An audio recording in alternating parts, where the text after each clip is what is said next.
Primeira Epístola do Apóstolo São Paulo aos Coríntios, capítulo 15. Também vos notifico, irmãos, o Evangelho que já vos tenho anunciado, o qual também recebestes, e no qual também permaneceis, pelo qual também sois salvos, se o retiverdes, tal como vos-lo tenho anunciado, se não é que crestes em vão. Porque primeiramente vos entreguei o que também recebi, que Cristo morreu por nossos pecados, segundo as Escrituras, e que foi sepultado, e que ressuscitou ao terceiro dia, segundo as Escrituras, e que foi visto por Cefas, e depois pelos 12. Depois foi visto, uma vez, por mais de 500 irmãos, dos quais vive ainda a maior parte, mas alguns já dormem também. Depois foi visto por Tiago, depois por todos os apóstolos. E por derradeiro, de todos me apareceu também a mim, como a um abortivo. Porque eu sou o menor dos apóstolos, que não sou digno de ser chamado apóstolo, pois que persegui a Igreja de Deus. Mas, pela graça de Deus, sou o que sou, e a sua graça para comigo não foi vã. Antes, trabalhei muito mais do que todos eles, todavia não eu, mas a graça de Deus que está comigo. Então, ou seja eu, ou sejam eles, assim pregamos, e assim haveis crido. Ora, se se prega que Cristo ressuscitou dos mortos, como dizem alguns dentre vós, que não há ressurreição de mortos. E, se não há ressurreição de mortos, também Cristo não ressuscitou. E se Cristo não ressuscitou, logo é vã a nossa pregação, e também é vã a vossa fé. E assim somos também considerados como falsas testemunhas de Deus, pois testificamos de Deus que ressuscitou a Cristo, ao qual, porém, não ressuscitou, se na verdade os mortos não ressuscitam. Porque se os mortos não ressuscitam, também Cristo não ressuscitou. E se Cristo não ressuscitou, é vã a vossa fé, e ainda permaneceis nos vossos pecados. E também os que dormiram em Cristo estão perdidos. Se esperamos em Cristo, só nesta vida, somos os mais miseráveis de todos os homens. Mas agora, Cristo ressuscitou dos mortos, e foi feito as primícias dos que dormem. Porque, assim como a morte veio por um homem, também a ressurreição dos mortos veio por um homem. Porque assim como todos morrem em Adão, assim também todos serão vivificados em Cristo. Mas cada um por sua ordem. Cristo as primícias, depois os que são de Cristo na sua vinda. Depois virá o fim, quando tiver entregado o reino a Deus, ao Pai, e quando houver aniquilado todo o império e toda a potestade e força. Porque convém que reine, até que haja posto a todos os inimigos debaixo de seus pés.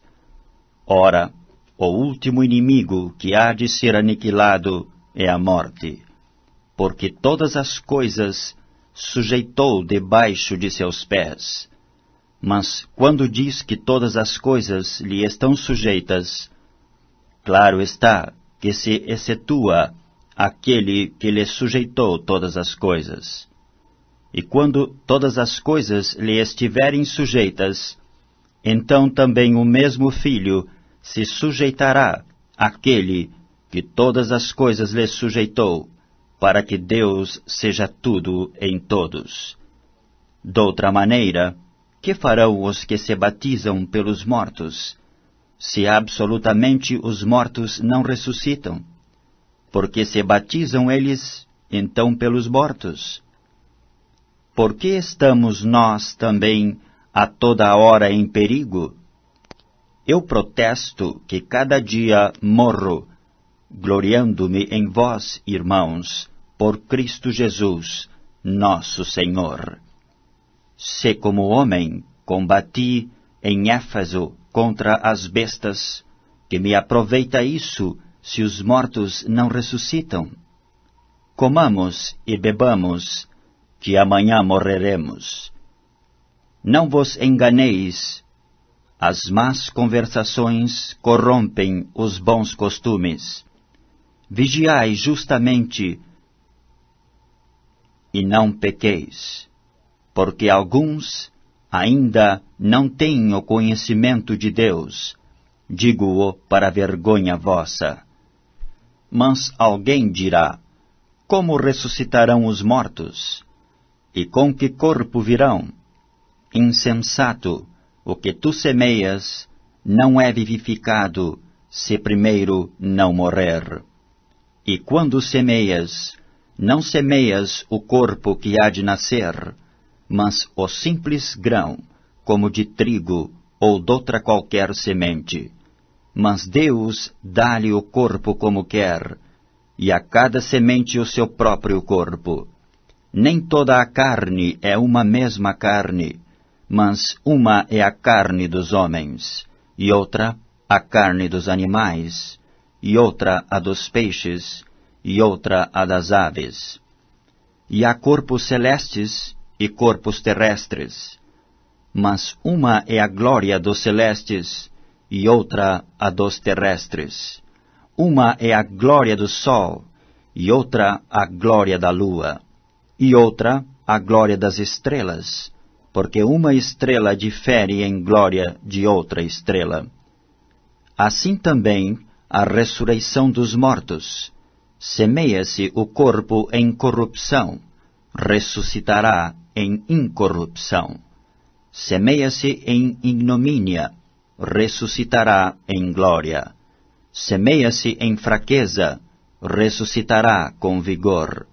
Semeia-se corpo animal, ressuscitará corpo espiritual. Se há corpo animal, há também corpo espiritual. Assim está também escrito: o primeiro homem, Adão, foi feito em alma vivente, o último Adão em espírito vivente. Mas não é primeiro o espiritual, senão o animal, depois o espiritual. O primeiro homem da terra é terreno, o segundo homem, o Senhor, é do céu. Qual o terreno? Tais são também os terrenos. E qual o celestial? Tais também os celestiais. E assim como trouxemos a imagem do terreno, assim traremos também a imagem do celestial. E agora digo isto, irmãos, que a carne e o sangue não podem herdar o reino de Deus, nem a corrupção herda a incorrupção. Eis aqui vos digo um mistério. Na verdade, nem todos dormiremos, mas todos seremos transformados. Num momento, num abrir e fechar de olhos, ante a última trombeta, porque a trombeta soará, e os mortos ressuscitarão incorruptíveis, e nós seremos transformados. Porque convém que isto que é corruptível se revista da incorruptibilidade, e que isto que é mortal se revista da imortalidade. E quando isto que é corruptível se revestir da incorruptibilidade, e isto que é mortal se revestir da imortalidade, então cumprir-se-á a palavra que está escrita: tragada foi a morte na vitória. Onde está, ó morte, o teu aguilhão? Onde está, ó inferno, a tua vitória? Ora, o aguilhão da morte é o pecado, e a força do pecado é a lei. Mas graças a Deus, que nos dá a vitória por nosso Senhor Jesus Cristo. Portanto, meus amados irmãos, sede firmes e constantes, sempre abundantes na obra do Senhor, sabendo que o vosso trabalho não é vão no Senhor.